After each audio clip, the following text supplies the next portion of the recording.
What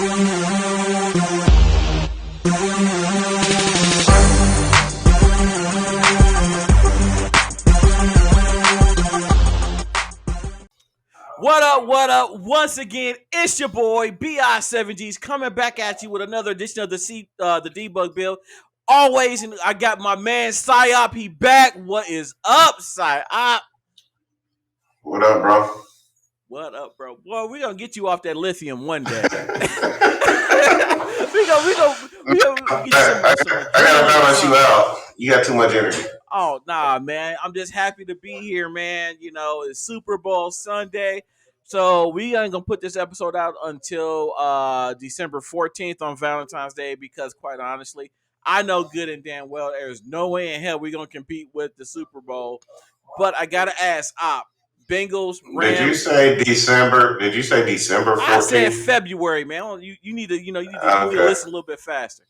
But so Bengals, Rams, where you going? Who I'd like to win would be the Bengals. Who's going to win is most likely the Rams. See, I'm torn. See, first of all, look, bam, I got on my little NFL shirt just to show the world that you don't support, still rocking my Microsoft stuff. But no, I'm not a Matthew Stafford fan. I'm not by any means. But the fact that the Rams went out and sold their soul to get him, and the fact that he had been playing for the Lions for God knows how long, and they've been terrible since Jesus was around.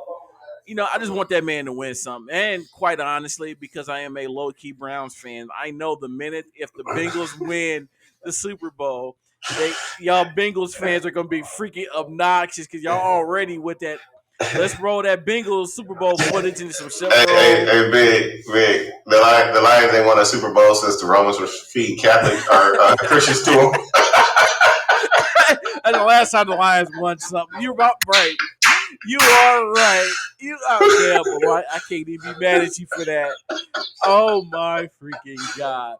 But let's get into the news, man. Let's get into the news. So first and foremost, man, what is going on in your crypto space, man? Every time I turn around, I'm hearing something. So let's just go ahead and listen to this. NYPost.com, they throw out there that for fun, hackers pulled off the largest cryptocurrency heist in history. For fun, man. They stole $610 million worth of ETH. Right? Rap ETH. So, so explain that to us, because the way the article reads, it says they stole 610 in crypto, but they do break it down and saying that with the exception of $33 million worth of the stablecoin Tether, which has been frozen by its creator. So help me out with this one. Okay, so when you get a bridge chain, what you're doing is the bridge chain is actually locking up the asset on one chain, say Ethereum, and then it's wrapping it and putting it on a different chain, say Solana. So it'll be WETH for wrap ETH on the Solana chain. So basically, if you look at it in a diagram, imagine you're on one blockchain and then you want to go to a different blockchain. You basically freeze this in time, move over here. That's your wrapped ETH, and keep going up. And then if you ever want to go back, boom, you would move back and just unwrap it. So your ETH basically bridges that gap. Okay. So what it sounds like is they found an exploit in the wormhole protocol and basically start attacking all the wrapped ETH. So the only thing is you can only sell. So basically what they have to end up doing is selling or trading that off on that other chain. So what you're trying to tell me is, here's a question: was it a bug or a feature? Oh, it's a bug. No, definitely a bug. It's definitely a bug, because I read that and I go, damn, it makes me think that. So here's a question I have to ask.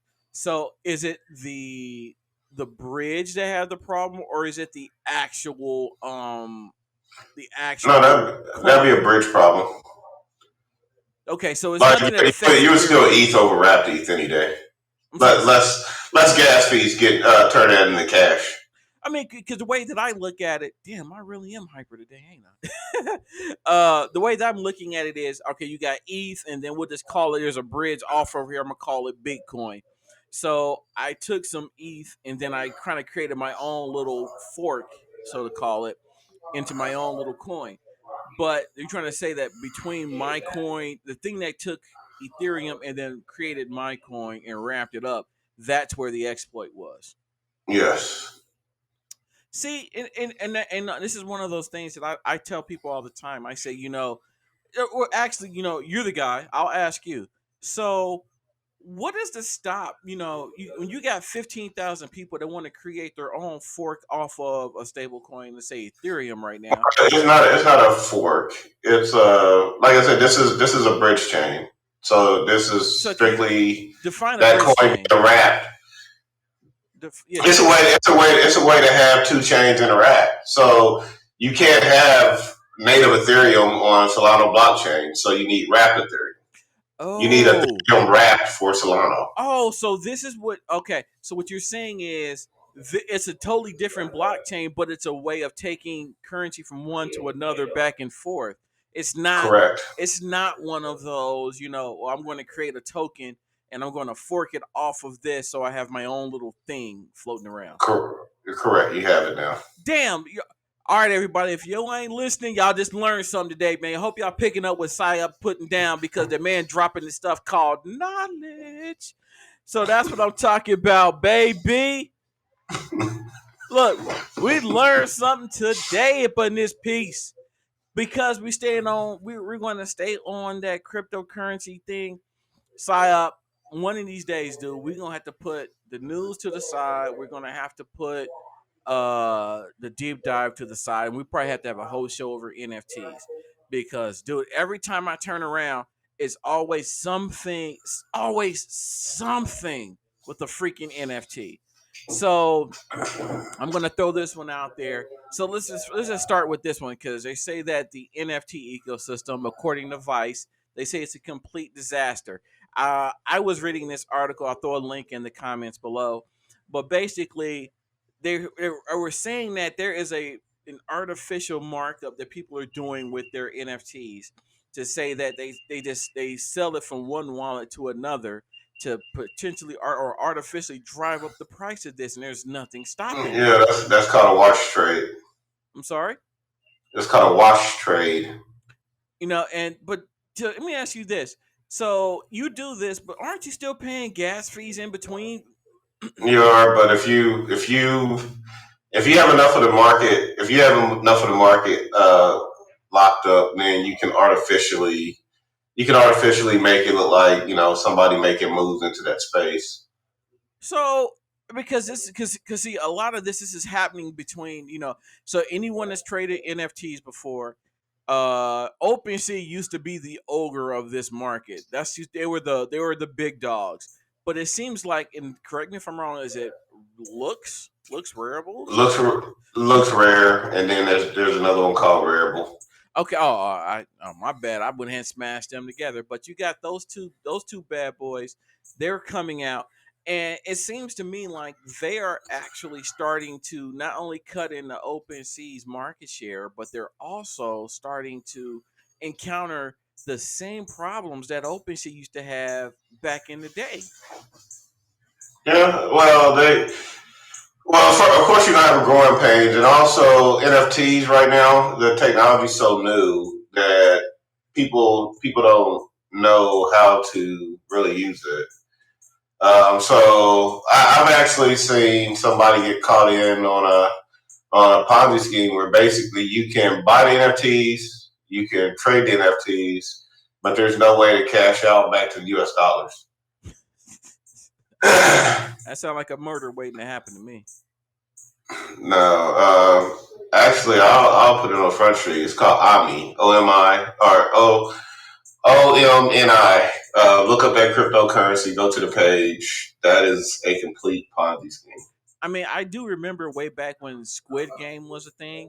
There was a whole Squid coin that came out, and where people was like, "Oh, you buy it, but you can't sell it," and then they turned around and sold all of their shit in it, and then you left your. It's pretty much the same thing.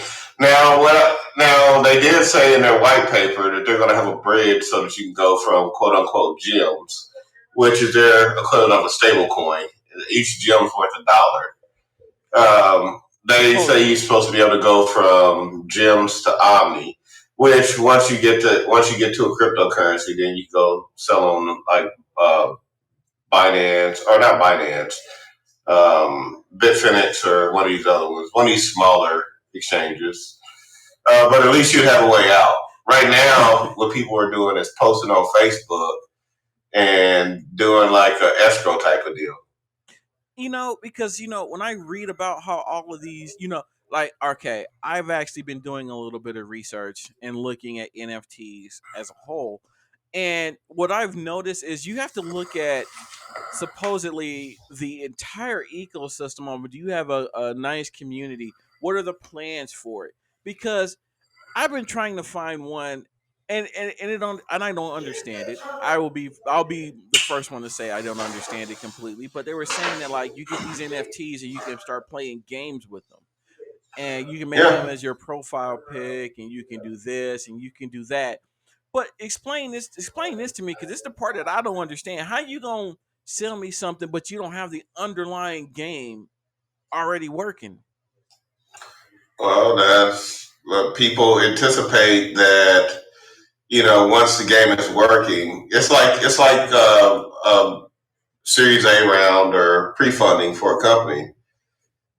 You might have like a prototype, but everything might not work, and people are buying share in the expectation that you will make things work. So you make a lot more money on the back end. Hey, you got to give me an open beta. You got to give me, you got to give me a alpha build or something to show me that you got something going on before I start shilling out any money. Yeah, I don't know. That's one of my criteria if I'm looking at like one of these meta plays as they call it, like digital land, digital games, anything like that. I gotta see something working. Or if I don't see nothing working, I'm looking for the uh, uh, for the day, so you hit him and with then the so you hit him with the show, old girl. Show me what you're working with. yeah, and oh no, and I'll join like their Twitter, Discord, and just follow it. And as soon as it seems like they got something working, then I'll buy. Because I learned this the other day because once again I was doing a lot of research around all of the NFTs and the games and things of that nature. And you correct me if I'm wrong, because they said that when you buy an NFT, you don't actually you buy is technically a receipt and a link to a server somewhere out in the world where the NFT exists, right? But then they said if something happens and that link, if the owner or where the location where that NFT exists changes, then basically you got a receipt, but you can't even get to your asset anymore. No, the NFTs I've been dealing with are minted directly on the blockchain. Oh, You must be looking like my NFTs are all minted directly on the Ethereum blockchain. okay, okay. There's not just a link you can click. Hey, here's your No, JPEG. that sounds like some of these companies that's getting people. Because see that goes back into what we wanted to talk about. We're going to talk about with once again we're going back to OpenSea. So we have a friend of ours that went back, and there's a big history around CryptoPunks and things like that. But it sounds like there's two versions of CryptoPunks. There's a V1 and a V2, and apparently OpenSea, the article is being reported by Telegraph.com. Pretty much, they're saying that when CryptoPunks came out, there were only going to be a maximum of 10,000, but it looks like with the V1s, I guess that is now doubled. So the CryptoPunks creator Larva Labs decided to issue a DMCA against all of the V1 punks. Right. Come So on with it now. you can find you can find V1s of things, and basically you'd have to use EtherScan and deal directly with the smart contract. But in theory, you can go buy a V1 version. But normally they go to a V2 version for some bug that they're fixing. So what they'll do is they'll add a wrapper on it to fix the bug, and then voila, you got a V1 So version do me that a predates favor. V2s. So for those that are unaware, what is a wrapper? I mean, is it a condom or what is it? You can think of it like that. It's just a way of stamping the asset, and so basically, it's an asset that has a container that says you own the rights to the original asset. So it's basically saying I own it, but it's not a direct. It's I own this, but it's not a direct link to this. It is you own this. Right. So and here's the other thing. It'd be two entries on the blockchain.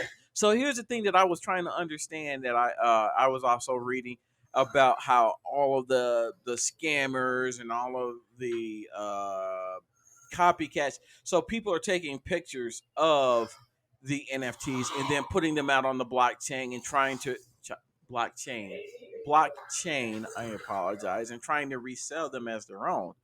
So what I mean, it sounds to me outside of a community, there's not a But real good way you know to. you got to go look in before you buy the art. Go look and see where it was minted. Okay, Like you can actually most of these things you can actually go directly back to the smart contract and mint them. so let's do this. Like So if someone wanted to get into this space, what kind of tools or what type of knowledge would you recommend that somebody who wanted to get into this space start doing their own research on? Twitter. Twitter. Yeah, basically start find you some good projects. Oh, let's take a step back. How do you find a project? That's just going to be a bunch of scouring.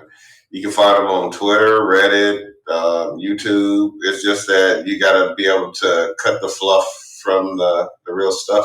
So it sounds to me basically you No, saying don't. I like curated art to So where so the what narrative is that? So makes sense to me. explain that to our viewers here. What is curated art? It's been proven that it has certain properties. Like some of my NFTs are just ultra rare because of how long ago they were on the blockchain. You know, and all this stuff has been this stuff has been researched all the way back. And in one instance, we got there's like a Bitcoin organization or a blockchain organization. We got them to issue a letter on one of them. You know, Okay.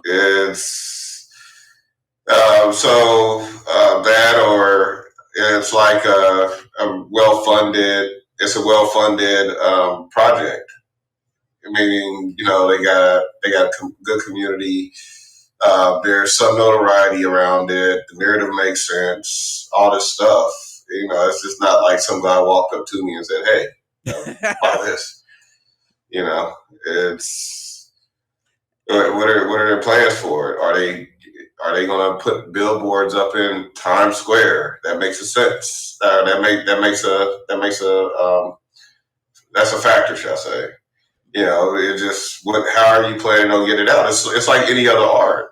It's the marketing after the fact and how big of a community can you build around All right, maybe one of these days, we'll do a live stream, and maybe people will ask you more along the lines of what's going on. What do you use? Because you're a lot more knowledgeable in this space than I am.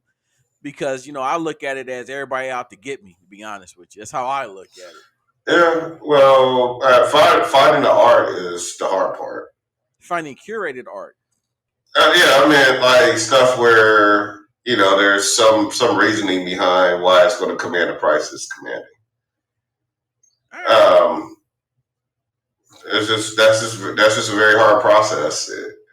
Then you got your equivalents of your Van Goghs, which would be like a beeple or something like that. That's Oh, easy. We going? As No. long as you can verify where the mint, you good.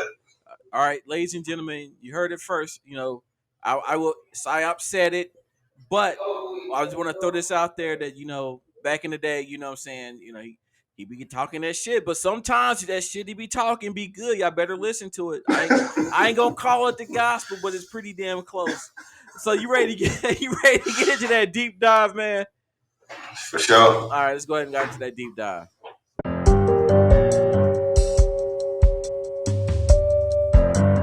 This is the deep dive. This is the deep dive.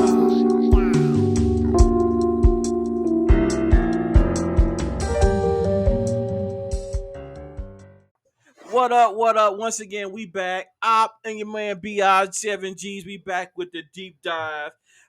So Op, we still in the entertainment, man. So what you got for us? Well, first, let me go back over the technocracy and the 10 areas of activity of life. We have economics, education, entertainment, labor, law, politics, religion, sex, war, and health. We are on entertainment, which, as you know, each section builds on the other sections. Okay, so we were talking about entertainment as indoctrination. So this is again, I'll say it, this is the only part of a technocracy that can get kind of scary because it can become dystopian because the images and the art that's put before you kind of shape your worldview. I think that's where we left off. I was talking. I said that people really couldn't imagine a black president until 24, and I said that basically they put a competent black man in the White House on TV, and then had white men around them. So that at least gave the vision that okay, you could have a competent black man in the White House, and look at Congress's approval rating. It's a bunch of inept white men. Ooh. So they say, anyways. But these are the best educated people in the country. They know exactly what they're doing. I ain't gonna say best. It's just that they know exactly what they're doing. I was gonna say they just have a system that they're trying to protect. I was just gonna say like you're thoroughly indoctrinated. Like you in your mind, it's hard for you to believe that these guys know that they're causing global warming or starting bad wars and stuff like that. It's like, oh, they just don't know. Only if they read the reports or something, they know exactly. Oh, they know, but you know what I'm saying? But it comes back around to divide and conquer. If we get these people focusing on us, then they may come after us. Let's distract them with this, that, let's put this out there, and that way they won't be looking at us. They're gonna be too busy fighting each other. Right, and think about the images that are put out. Every movie, the black people were criminals or well, you know what? Refugees I or poor, no, something like that. I take that back because you got to think about it in the 80s. So in the late 70s, early 80s, whenever you saw a terrorist in a movie, it typically was like an Eastern European guy. It wasn't until about the 90s, maybe even early 2000s, when you started seeing that shift from the Eastern European guy to being someone of a darker shade than the main protagonist. You know what I mean? That's kind of when you started noticing that shift. Look up. Yeah. Oh no, I had a call coming in. I had to stop it. But yeah, but that well, changed. Whoever we're demonizing, that's normally who they're going to put on the screen. Like you'll notice a lot more movies have Muslim terrorists or Middle Eastern terrorists, shall I say, or someone darker from over in that area, and then you're going to start seeing a lot more Asian. Chinese. I'm gonna take it even a step further. When you do see the antagonist being a white guy, it's usually some guy who has this highfalutin guy who has a super convoluted plan that only a genius would come up with, versus the other guy. Oh, I don't like you, so I'm gonna blow you up. So even in there is levels of sophistication to who the villain is. Right. I mean, damn. Yeah, it's all about. All right. entertainment slash educating your public on who the enemies are. Enemy? No, I would call that indoctrinating on who to be on the lookout for. Well, let's go back to Orwell's 1984. Remember the 5 Minutes of Hate? Mm-hmm. So and that was just the media saying these are your enemies, and everybody could spew their hate at them. That was a whole divide and conquer thing too. I mean, because if you're focused on these guys, then you're not focused on us. I mean, because when you really and truly think about it, when you look at I'm sorry, whoa, not education. I'm sorry. When you look at entertainment as a whole, there is a small subtle social context that really resonates through it. And when you start looking at it through the ages, going all the way back to blackface, it was common. It was the thing to do. To now, you see there is an evolution of it, but at the same time, that same stigma has just been shifted out of the mainstream and is a little bit more subtle than what it was. Whereas back then, it was in your face. It was like, "Woo, I got you all in check." Now it's like when we talked about, like you remember there was a point in time after 9/11 where any time of anybody wearing a hijab or anybody wearing a turban, they got these funny looks getting on the plane. Why? Mm-hmm. Why? I want him. He ain't me. Because the American people, by and large, don't travel. They're not well traveled. They're not well educated. So they just see these people as an other. The government told them they're other. The media told them they're other. I won't say other. You're different than me. No, they're an other. That's how you get to go in these other countries and kill people and all this other stuff. They're an other. You have to make them an other. You mean like non-human? Yes. Ooh. Compared to me, our side is righteous. The Lord is on our side, as they'd say. We're always these other people are another. I mean, hell, when you think about it, if look, we're always so righteous. Any type of movie you're seeing where there's an apocalyptic thing, it's always the freaking U.S. government that do it. But it wasn't the black guy that did it. It was always the dude that the head scientist did. I mean, that's just the way it is, man. I'm sorry. It is. It basically comes down to what you watch, it becomes what you think. What you're consuming, garbage in, garbage out. Like if you're put like this, if you don't program yourself, someone else will do it for you. And that's right now. That's up big time with Facebook and Instagram. Oh, we won't even talk. He is killing the game. He is killing the game on that. So let me ask you a question. So from an entertainment standpoint, I'm scraping the bottom of the barrel for this, but I want to see your honest opinion and I want to see your look on this. So you ready for it? Mm-hmm. What do the Kardashians bring to society? Nothing.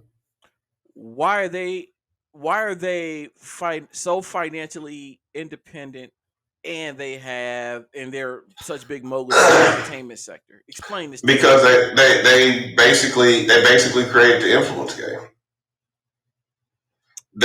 So once you become a quote unquote influencer, meaning basically all an influencer is somebody that's indoctrinated enough people to follow. Once you get so many followers, then you can start doing product placement, putting out your own product, stuff like that. And think about it. When Jay-Z said, "I'm not a businessman, I'm a businessman," he understood the influence and reach that he had. So I gotta ask. So Jesus started with what, 12 followers, 13? Yeah. He was an influencer. Without Facebook. Yeah. Well, he was an influencer in a way. He's basically the first socialist, if you think about it. But the story, no, like literally the preaching that our people get are pretty much out of the slave Bible. If you go back and actually read the real Bible, and when you say the real Bible, define the real Bible. Are you talking about? And I'm sorry, we're jumping forward to religion, but are you the Old Testament? The so you're not counting, the King. Not counting King James. All right, okay, just want to level set with you. All right. So you talking about Yeah, like Torah? most like there was no such thing as a Christian. He was actually a Jew. So you'd be going from the teachings of the Torah, Exactly. which are the first Right. 10 books of the Bible. But all right, so I'm sorry, I digress from that. But when you start looking at, because you talk about entertainment, we're gonna go back a step into education. These influencers are their entertainment, which are indoctrinating people because they are getting wealth. So we're already back to economics here. So Mm-hmm. then you have these people that are out there following these individuals saying, oh, I want to do what they do. Oh, I see how they look. I want to look like them.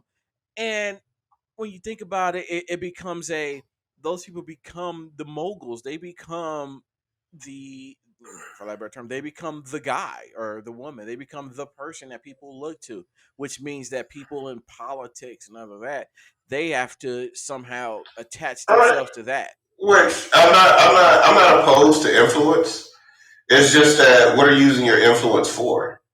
Exactly. Like a lot of the quote unquote influencers are influencing people to do the worst stuff. You know, they encourage shitty human behaviors. I call it. So I'm gonna take you, but so there was a guy. I don't even know if this dude is even alive or he might be in jail now. I don't know. His name was Boot Gang. I don't know if you've ever heard of him. So this dude, what he used to do was on Instagram. He would do stuff like he would go into like a Dunkin' Donuts, jump over the counter, and grab a whole tray of donuts and then leave out.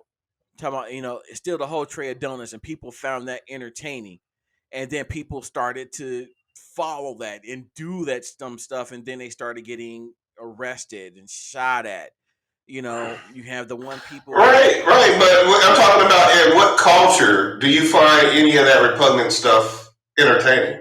people found. Hey, he Like, got likes. just scroll through your social media and see what people are posting. Like half this stuff is sickening.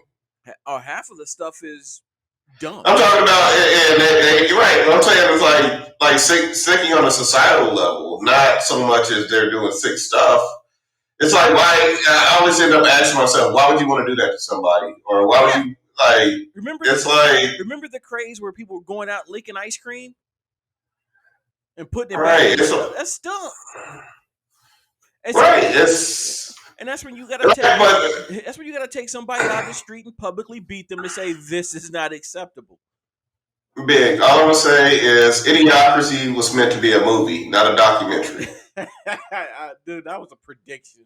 What the hell you talking? That was a prediction. The, the most popular movie in the country was ass. Dude, it is get me, dude. I mean, think about it. You got Johnny Knoxville at what? I think he's like 50, 55 years old, still out there doing Jackass. Yeah, I'm talking about. But what kind of culture is that building? I'm talking about what kind of society is that building for Okay, Americans? I take Like literally, they feed you all this garbage. So there's no critical thought happening in the conversations. Like you know what I mean? If I'm doing something where I can only listen, I'm listening to like different debates. Intelligence Square debates or a podcast. Somebody's talking about something serious. Or I'm just taking in information. And it might not be from the same political spectrum because sometimes you get tired of these different political spectrums.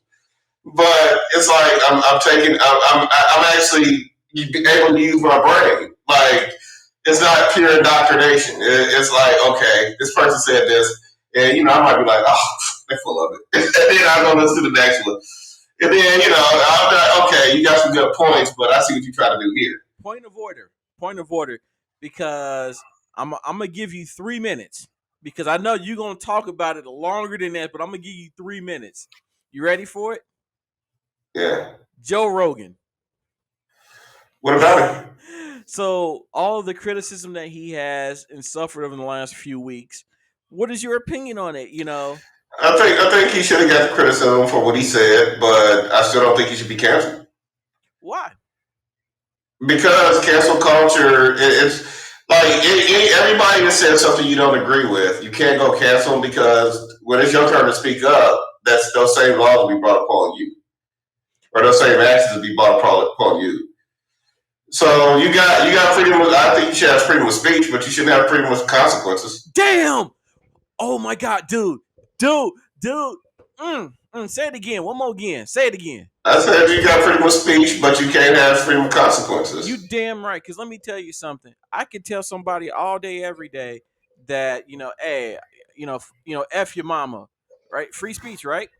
Mm-hmm. But you got the Now they right. punch you in your face. That's That just the consequence. that was the price. That's the price of freedom. That's what that is. Mm-hmm. Point blank. Period. So I just look at that and yeah, excuse me, my freaking mic decided to do something real dumb all of a Yeah. sudden. And big. The South said we should have slaves. The North said we shouldn't have slaves. And you see how they worked it out. Oh yeah, it was gunfights. Exactly.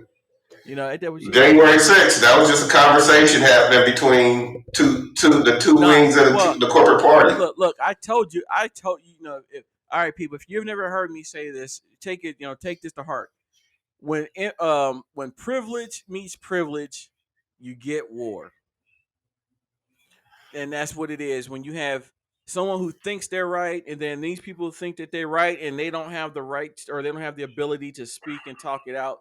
Then you have war. That's just what it comes down to. I've watched way too many things in life where privilege and privilege meet, and then they don't know how to meet in the middle. Let's agree to disagree. I'll leave you alone, you leave me alone. The world don't work like that on that big of a stage. When you get up to the national stage, it's dog eat dog. Well, if it's dog eat dog, then you know what I'm saying. I'm gonna hit them with that. Meet me. So I seen something. Put it like this: watch Ukraine. This ain't gonna end well. I Like I don't see nobody backing down, and it's getting kind of scary. Why you going? I'm not going Well, let me. because, dude, if there's a shooting war and NATO gets involved, um, China and Russia gonna have something. They're gonna come holler at the U.S. and I don't know how that. I don't know what that's gonna look like. Well, I don't know, but hey, I know they look. Hey, don't think they pushovers. They smacked our hand and put us up out of Syria. Touche, my friend, touche. But dude, When they said they like, I was like, oh wow, hold on, what's going on, y'all? dude, I truly think that we really need to stay in entertainment for next week. We because there's way too much there so what's the next topic after entertainment? Labor. All right, because I think that we need to stay in entertainment for a while because there's way too much there for us to cover. Well, entertainment. We can stay on entertainment forever because that is the culmination of indoctrination. Entertainment is actually going to like even when we get to religion and politics and war and sex and health, entertainment Got is you, actually going to be got you, included in all of those. got you. It's embedded in that. So let's go ahead. We know we're gonna touch on all these other things, but we need to move on. So next week is labor.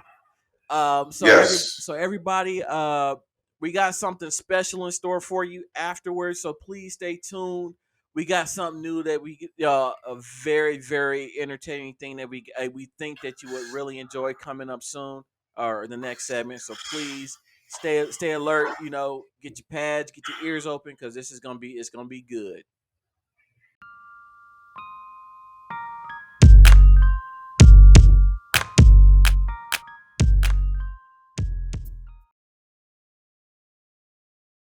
What up? What up? Once again, we back.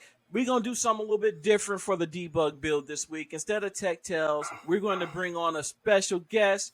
This is Marcus Bailey. He is a member of the Dayton, Ohio alumni chapter of Kappa Alpha Psi Fraternity Incorporated. He is the pole march of the East Central Province and initiate of the Wright State University chapter of the. Tell him, Mark. I'm not gonna mess it up. That's the Z Talk chapter, Thank you. Spring '96. Thank you. He is the chairman of the Dayton Alumni Kappa Alpha Psi Fraternity Foundation Incorporated. He is a certified nutrition consultant, and he is focused on helping people with their health and wellness, as well as making an investment into their health and well-being. So once a must, I want to just go ahead and give a shout out. Mr. Bailey, how are you doing? Welcome to the Debug Build. Appreciate it. Good to be here, man. Good to be here amongst friends, amongst brothers, and guys that I respect, man. And we've talked good, bad, and in between, man. So good to be here. Yeah. So for those of you who don't know, Marcus, Opp, and I, we all went to high school together, and we out here trying to make a difference in everybody's lives. I'm doing the mentoring. Opp is out there trying to give these people the financial wellness of trying to elevate their well-being. And Mr. Bailey is out there. I mean, oh my God, on the leadership tip, dude. I have just been following you, seeing what you do, man. How did you get involved with doing all of this leadership and the wellness and everything that you got going on? There's a saying that I heard a long time ago, and I believe it. And it's funny because I just had this conversation this morning about football. And that saying is, how you do anything is how you do everything. So if I'm going to do something, I'm going to do it. I'm all in or I'm all out. And good or bad, I just really don't have levels on many things. In the major areas of my life, I don't have levels of commitment. I'm 100% in or I'm 100% out. So as it relates to health and fitness, I'm all in or I'm not in at all. As it relates to being active and being committed to leadership and being that kind of person within the fraternity, I'm all in or I'm all out. And the conversation earlier about football was, I'm all in with my team and I'm all out with everybody else. I don't have no second teams. I'm not rooting for nobody else. So that's really where I go with all that, and why for a lot of people it may seem extreme, but that's just the way that I'm wired. And if I can't be 100% committed, I'm gonna let you know, hey man, I really don't have an opinion on that, or that's really not something that I'm willing to stake everything on. If I am, you can count on it. So that's where, again, leadership, development and reading and personal development and health and all that kind of stuff, that's where I'm at, full state, no days off. So I could say you fully embrace personal responsibility. Absolutely. You got it. Damn, dude, that almost brought a tear to my eyes. That was some inspirational stuff. I'm looking for the collection plate to throw a couple dollars in there for that one. Damn. Big, remember week 2. What was the main thing to education? Responsibility. Yeah. So if anyone that follows the show, Psyop and I, we've been talking about technocracy, and we've been talking about all the various facets of it. And Marcus just hit it right on the head. Personal responsibility. A lot of the things that we talk about really boils down to personal responsibility.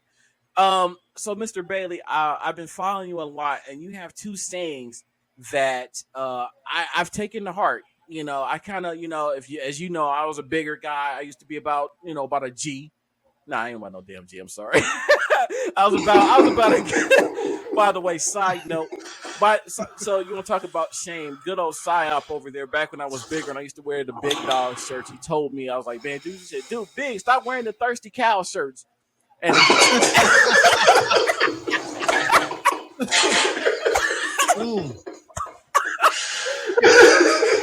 it kind of messed me up mentally, but it got me in the look. But it psychologically got me where I needed to be. And there's two things that you have said, or at least posted, that I've taken to heart. One is your body is your business. Take care of it or you'll be out of business. And I was like, damn, that's kind of deep. I was like, damn, if you don't take care of your own body, then it's the only one you got. Straight up. And then the other one, I've actually taken more beyond fitness, but more of a personal responsibility thing, which was the secret of getting ahead is getting started. Boom. I said, damn. That second one can actually lead more to the first one, because that second one, you'll never get anywhere unless you take that first step. That's right. And I've taken those two things to heart. So so as far as your journey goes, how did you really and truly, what was your journey into this fitness and this, for lack of a better term, this mantra that you have? How did you get there? Yeah, good question, and I appreciate you mentioning those quotes, and respect to you because I've seen you on your journey, and one thing that anyone who's genuinely interested in the betterment of other people can always say and always admit that you're always inspired by other people way more than you inspire others. So seeing someone like you and even Psyop and I, just with Facebook Messenger chats and hey man, I'm getting my home gym together. Like, so I'm pushed by what other people do. So let me first say that. But what got me started was um I was not a big guy growing up. I mean, I didn't weigh 100 pounds, so I got to high school. So that was never an issue. I was an athlete, you know, generally a skinny guy. I gained the freshman 100. It was Oh, a whoa, whoa, big whoa. amount Hold on, after 100. my first few years. Oh, that was freshman 20. I That's took like it. freshman 15. Yeah. I took it to another level. So after I pledged as a freshman. After I crossed in spring 1996, um, that was probably where slowly but surely I start going up in weight. When my oldest son was about 2, we were looking through pictures like, oh man, remember this? And at that moment, I looked at pictures of myself and was just straight up disgusted. Disgusted. Now, I know people have a different thought about, well, you should love yourself and body shaming this and that. Listen, you can be motivated as much by hate as you can by love. And I absolutely hated what I look like in that picture. And every single day, the one thing that pushes me beyond all others is I will never get back to that. So when anyone tries to, oh man, just try this, man. Can't you just, man, relax? No, listen, you don't know what's on the other side of me relaxing and pulling back. It's that. And I'm never going back to that. So that's what really was the trigger, was seeing myself in a way. And I just couldn't believe I was mad at everybody else. Like, wait a minute, y'all been looking at me looking like this and ain't said nothing. So I'm mad at me and I'm mad at y'all. And it was at that moment, cold turkey. I didn't really know anything physiologically and diet, nutrition, and how the body works and fat metabolism and hormones and pancreas. I didn't know any of that. All I knew is I need to do something all in or all out. I just went vegetarian because that eliminates fast food. That eliminates all that stuff. So right in, cold turkey, vegetarian. So I got to ask the That limits question. my options. So I got to ask the question. So when you decided to make that turn, did you go in the refrigerator and say, I'm about to waste a bunch of money? Well, yeah, whatever groceries I had didn't get eaten. I mean, that was it. Like I didn't eat them. I threw some, I mean, not that I had a fully stocked freezer or anything like that. So I wasn't in there shoveling hundreds of dollars worth of, frozen steaks and hamburgers and all this kind of stuff. But that was it. Now, again, I just went vegetarian. So that doesn't mean I went healthy. That just means I went vegetarian. So let me start there. That was what I thought was the first move, to your point. In order to get there, you got to get started. So that was just me getting started. And what my progression has been is putting every single thing that I ate on trial. Okay, I've eliminated meat. Let me start now by putting everything else on trial. And at that time, I didn't know if meat was the thing. I just knew vegetarian eliminated a bunch of stuff that definitely would have been terrible, fast food being one. And I just start putting every single thing on trial. Oh, okay, so what about this? Wait, that's not good either. Throw that out. Wait, what about this? Is this good or bad? Because everything you take into your mind and your body, and this relates to everything that you all talk about. When you talk about technology, when you talk about money, everything in the world is simple. There is no neutral, really. Everything has a positive or a negative effect in most cases. There's no neutral. Therefore, I just needed to prove to myself, is this good? Is this bad? Is this good? Is this bad? And that's where my progression over the years has been to, all right, eliminate this. All right, now I got to get rid of soy. And well, yeah, I said no hamburger, but fake hamburger meat is just as bad as hamburger meat. So get rid of the fake hamburger meat. Get rid of the dairy. Get rid of this. So that's where my diet has progressed to. And that's where, through education and studying and getting certified and taking personal control and personal responsibility. Because if of everything else in this world, this is my belief, of everything else in this world, speaking of personal responsibility, like Saab said, there's only one thing in my mind that you have absolute control over, and that's what you eat or drink. I can't control what I listen to. I mean, my ears are always on. My eyes are always open. My nose is always Smelling. on. Yeah. Like, so, I mean, I can't control any other stimulus that comes into my mind. I might be able to say, you know what, I don't listen to certain music, or I don't talk to certain people, or I don't watch certain TV.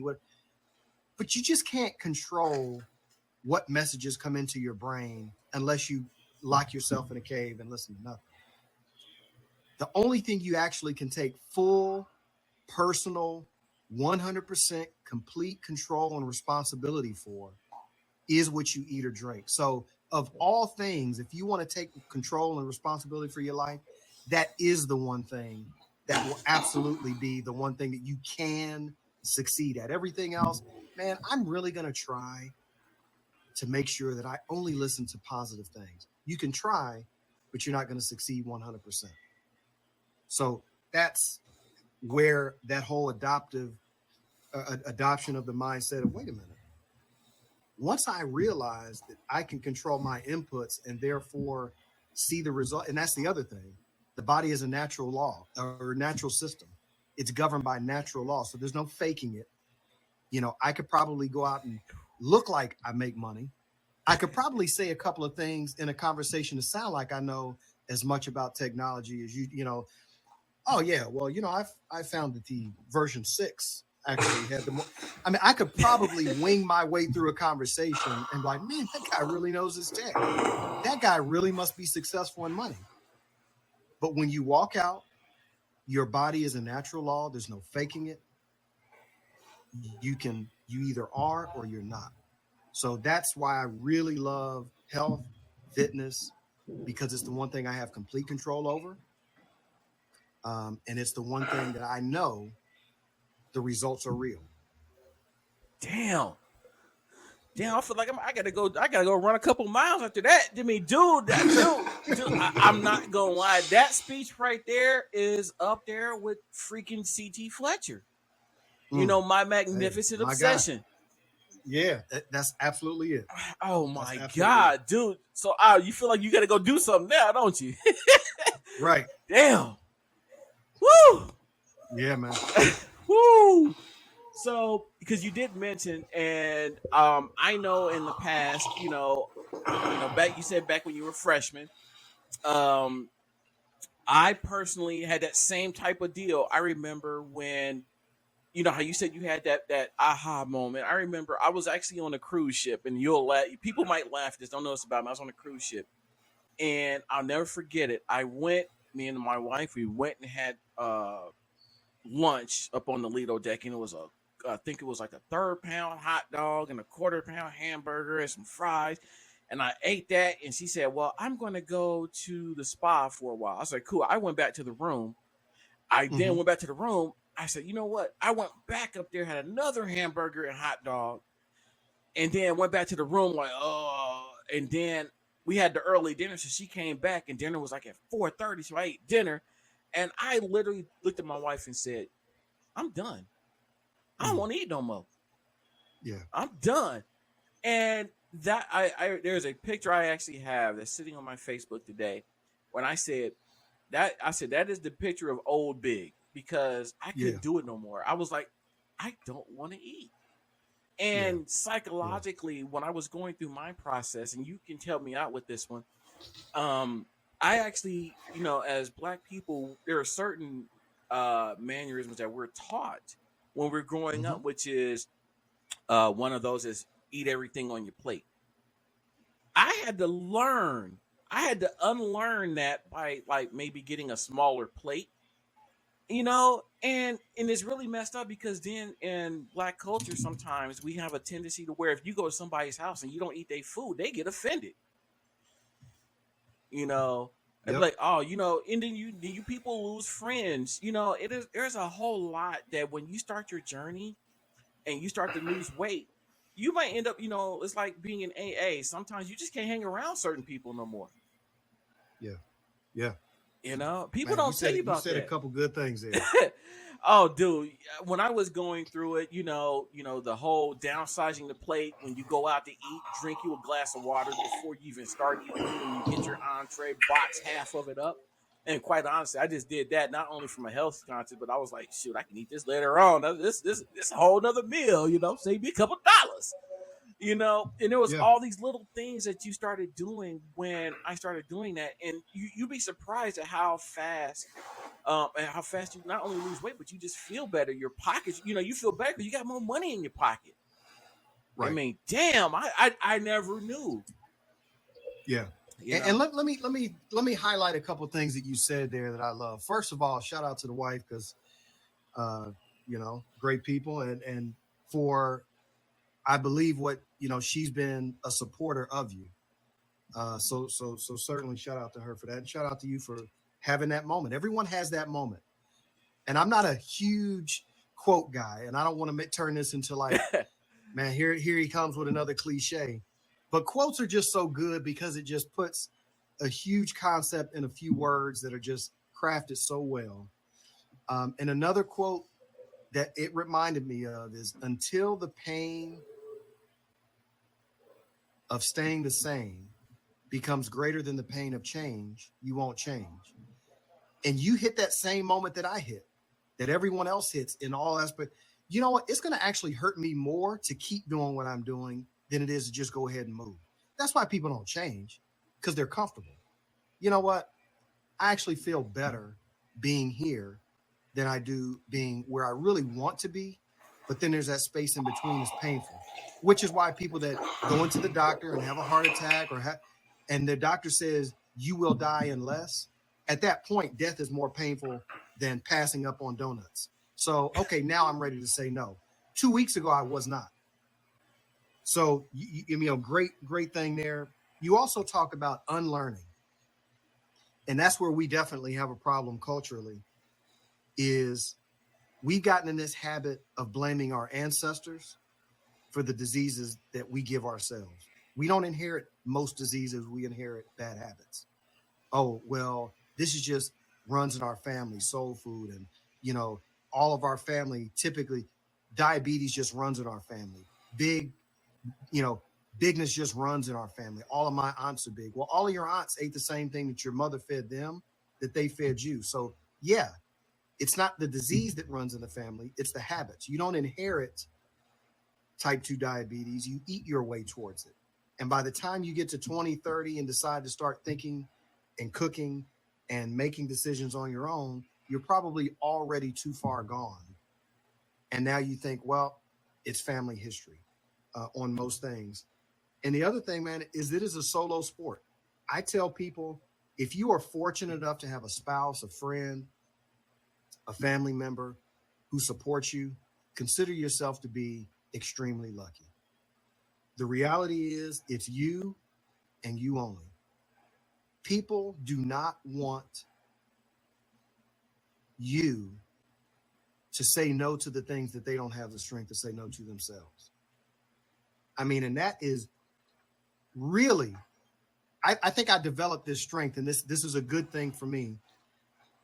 I developed my ability to say no to other people and be able to stand out and be weird and be abnormal because I grew up, my parents smoked. I absolutely hated it.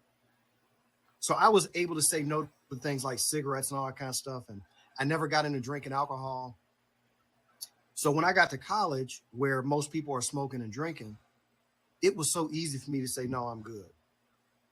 It wasn't about peer pressure. I was so firm in my no, and I didn't care what you thought about me. That ability to do that, which everyone doesn't have, that thick skin is what's made my fitness and my health journey a lot easier than I know what it would be for other people. Because to this day, when I eat something, people will say something like, oh man, what you got, some grass? Like I still get that to this day. Wow. I'll go out to lunch and people will be like, oh, let me see what you got. You probably got some, man, what's that? Come on, man. So I get that today. It does not stop. You don't get to a point where you're so on some level where people are like, you better not, I mean, hey man, don't mess with his plate. Let's not say anything. People always want to say something. And I've got a whole host of comments that I can make back. I usually give people about one or two, like, all right, that's strike one. Don't eat your plate. Don't eat your food. I ain't saying nothing about you. All right, well, that's strike two now. Let me order and let you, just let me order. You shut up. But you have to be willing to say, F anybody else. Friends, family, your family will give it to you the worst. Yeah. Spouse, anybody. You have to be willing because, again, back to my point, this is the only thing you can control. It's also the only thing where, listen, when I take a bite of this food, I digest it. You don't. So what do you care? I don't digest what you eat and you don't digest what I eat. So why is it that you're so worried about what I'm eating? I've never seen so many people worried about how much protein I get until I said, I'm going plant-based. All of a sudden people are like, well, where do you get your, I heard, wow, I didn't really know that you guys were in nutrition. Y'all should, and I would tell them like, where were you 5, 10, 15 years ago when I was 260 pounds? Like, so now all of a sudden you care. So at that point, tell me about it. Tell me how much do you think I need? Oh, okay. Again, you don't know. You're just making comments based on what you think is commercially acceptable and what the food companies have told you. Right. So you just have to be willing to push back. Yeah, they've been indoctrinated into a system, and once somebody's not doing what's within that system, they find it weird. Actually, subconsciously, they probably find it offensive somehow. Yeah. But socially, it's acceptable to treat somebody that doesn't act and behave the same way you act. Different. They ostracize, so to speak. Absolutely. Yeah. Absolutely. Yeah. Like when I was going through, I'll be honest with you, everybody. When I was going to, I called it the overeaters class because I had to do that for I had to have surgery or whatever. And there are a lot of people that was like, when I started doing this, like all my friends used to go out to Golden Corral and everything. And then when I told them I couldn't go, they looked at me like, oh, pardon my language. Hopefully, I don't get demonetized. They was like, oh, you think you special, bitch? And she was offended by it. But because like, no, I'm just changing my life. I want to bring you with me, but you got to be willing to lose those people if you want to move forward. Mm-hmm. As with everything else in life, if you want to be successful in business, like Jim Rohn said, you got to be willing to walk away from the 97%.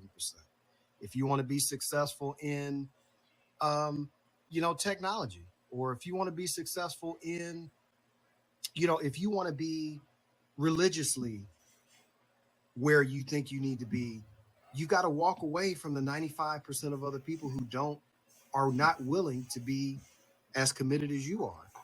So same thing with food. People will not, I say this to set the base expectation. No one will support you. If you get one, oh, wow, you were wrong. I actually got 2 people to support me. I'm glad I was. I'm glad you found 2. But just in case those two fall off, remember what I said, 0.